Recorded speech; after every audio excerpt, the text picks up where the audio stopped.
Ainulindale. La música de los Ainur. En el principio estaba Eru, el único, que en Arda es llamado Ilúvatar. Y primero hizo a los Ainur, los sagrados, que eran vástagos de su pensamiento, y estuvieron con él antes que se hiciera alguna otra cosa.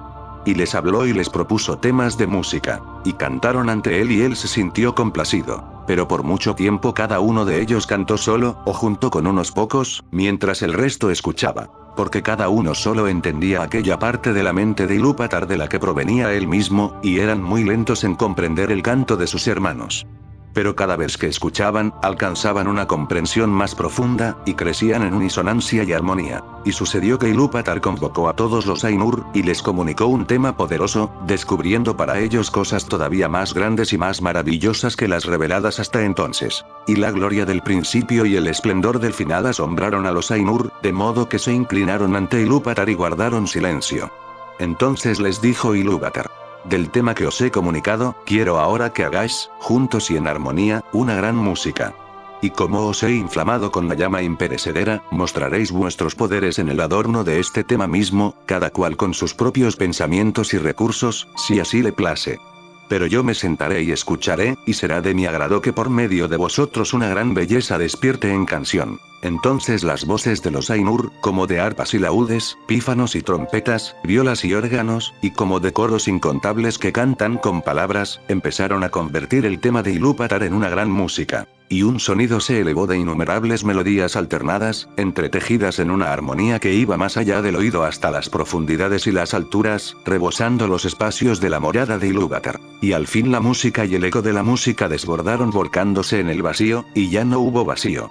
Nunca desde entonces hicieron los Ainur una música como esta, aunque se ha dicho que los coros de los Ainur y los hijos de Ilúvatar harán ante él una música todavía más grande, después del fin de los días. Entonces los temas de Ilúvatar se tocarán correctamente y tendrán ser en el momento en que aparezcan, pues todos entenderán entonces plenamente la intención del único para cada una de las partes, y conocerán la comprensión de los demás, e Ilúvatar pondrá en los pensamientos de ellos el fuego secreto.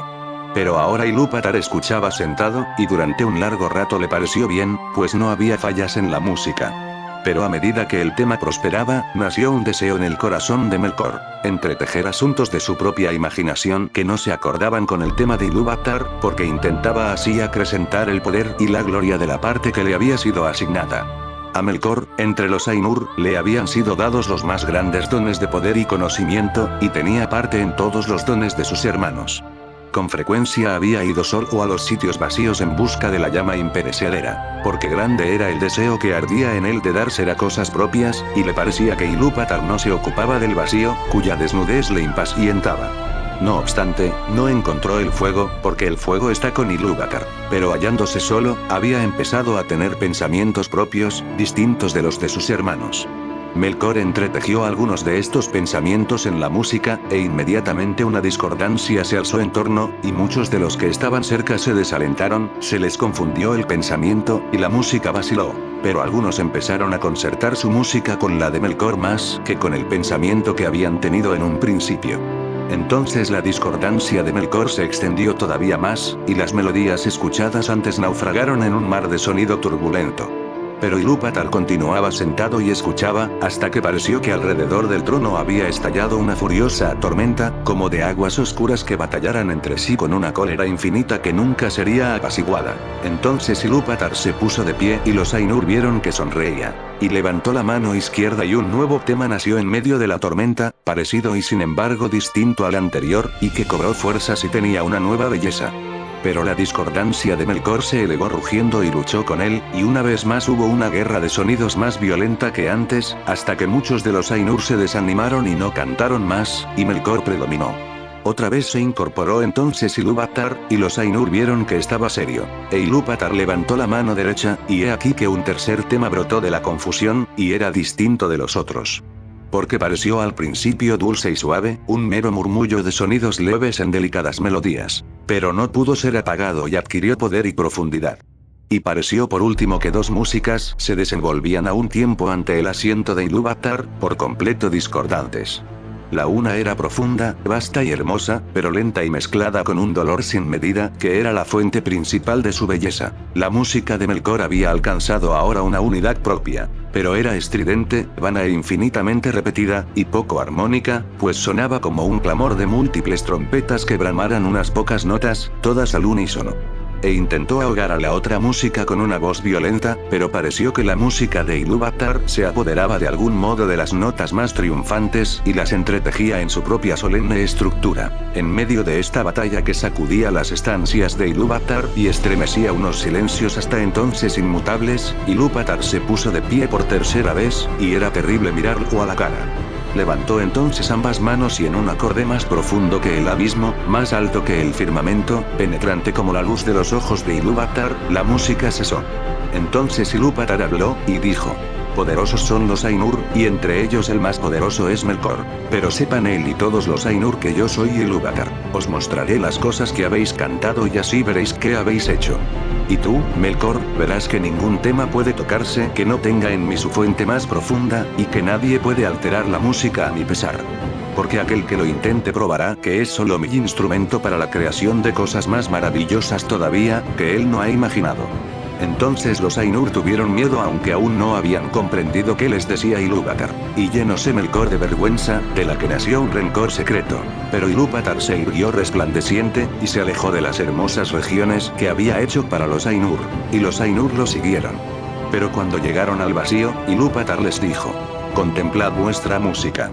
Y les mostró una escena, dándoles vista donde antes había habido solo oído. Y los Ainur vieron un nuevo mundo hecho visible para ellos, y era un globo en el vacío, y en él se sostenía, aunque no pertenecía al vacío. Y mientras lo miraban y se admiraban, este mundo empezó a desplegar su historia y les pareció que vivía y crecía. Y cuando los Ainur hubieron mirado un rato en silencio, volvió a hablar Ilúvatar.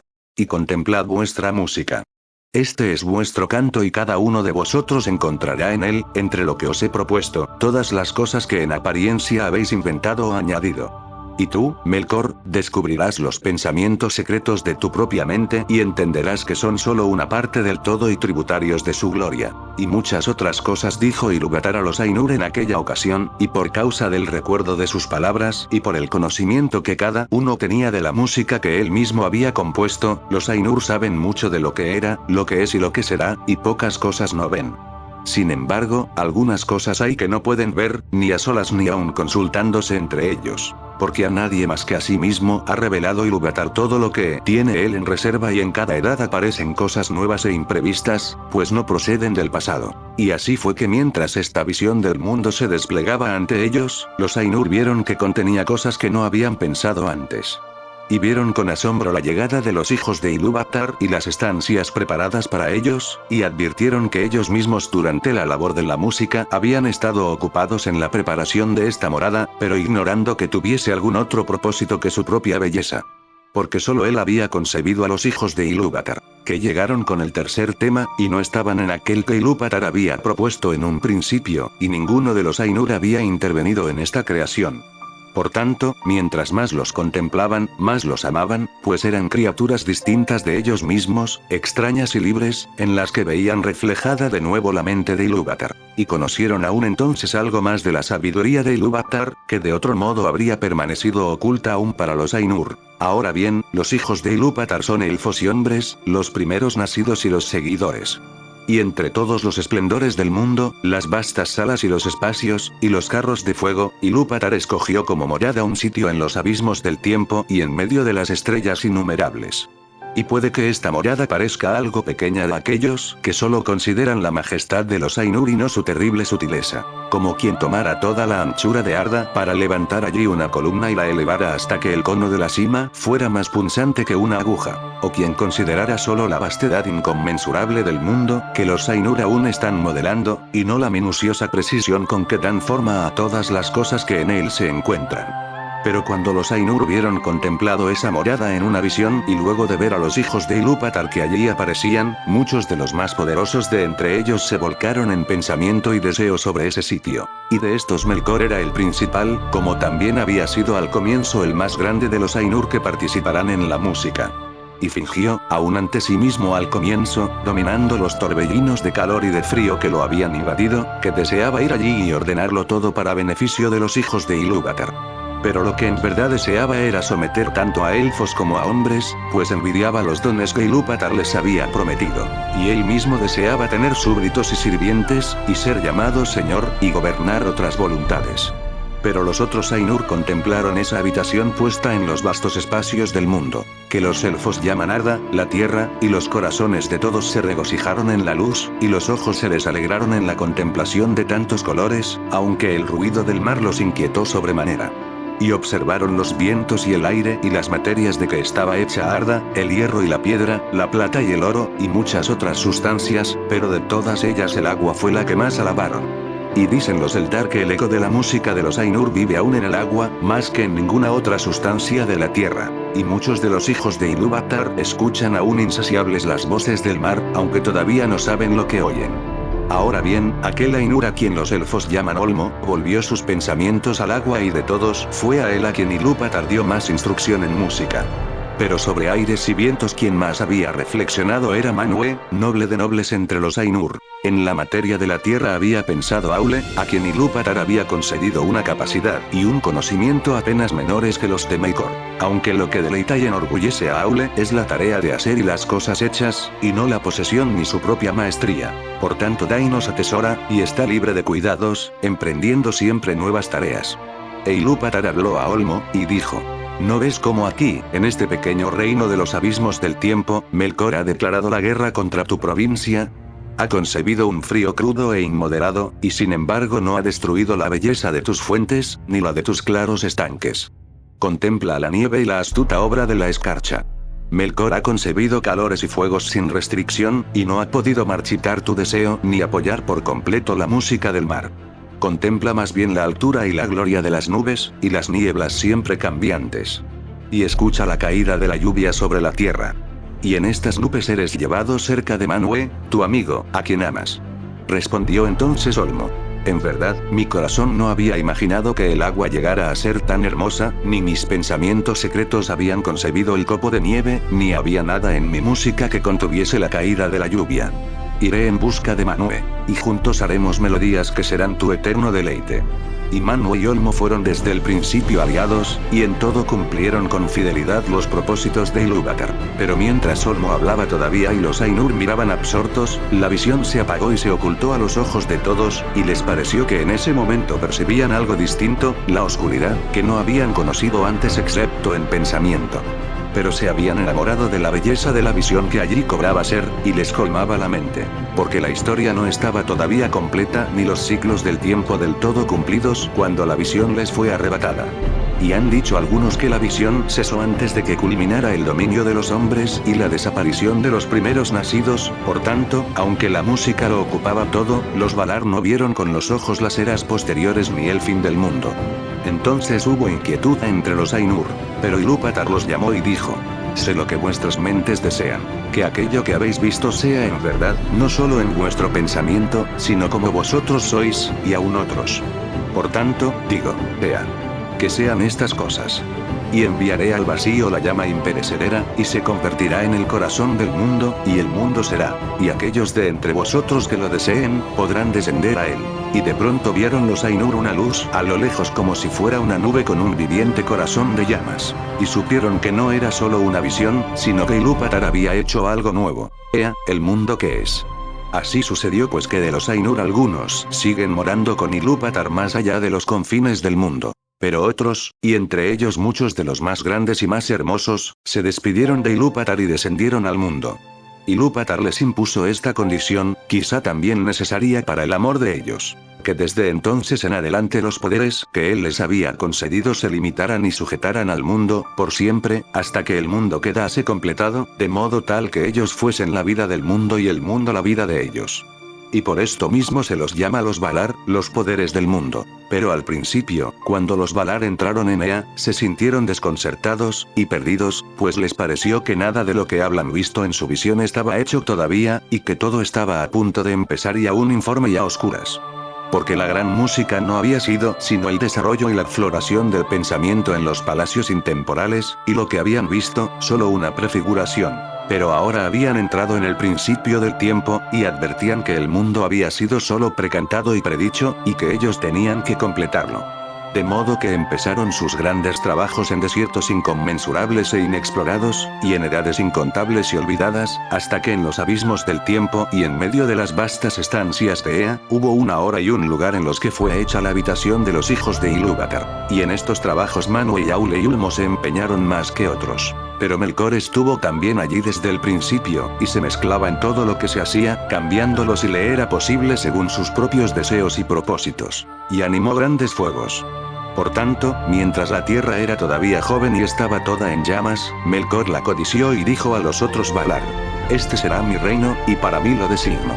Pero Manwë era el hermano de Melkor en la mente de Ilúvatar y el primer instrumento en el segundo tema que Ilúvatar había levantado contra la discordancia de Melkor. Y convocó a muchos espíritus, tanto mayores como menores, que bajaran a los campos de Arda a ayudar a Manwë, temiendo que Melkor pudiera impedir para siempre la culminación de los trabajos, y que la tierra se marchitara antes de florecer.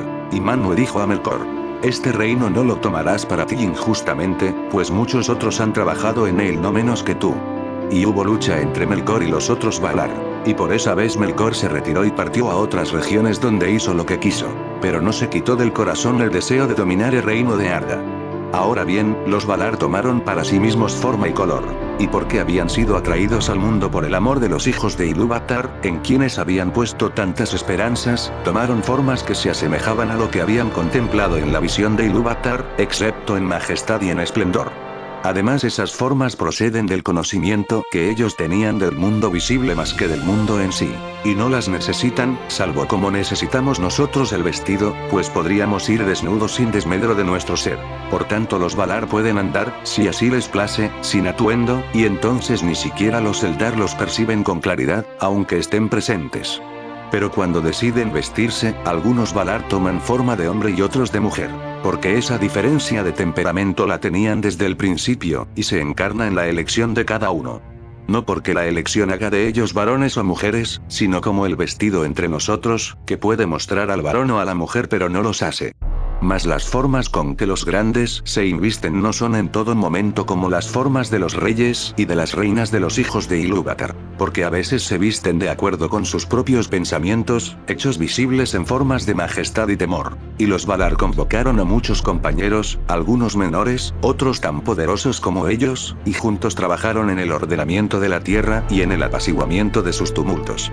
Entonces Melkor vio lo que se había hecho, y que los Valar andaban por la tierra como poderes visibles, vestidos con las galas del mundo, y eran agradables y gloriosos de ver, y bienaventurados, y la tierra estaba convirtiéndose en un jardín de deleite, pues ya no había torbellinos en ella.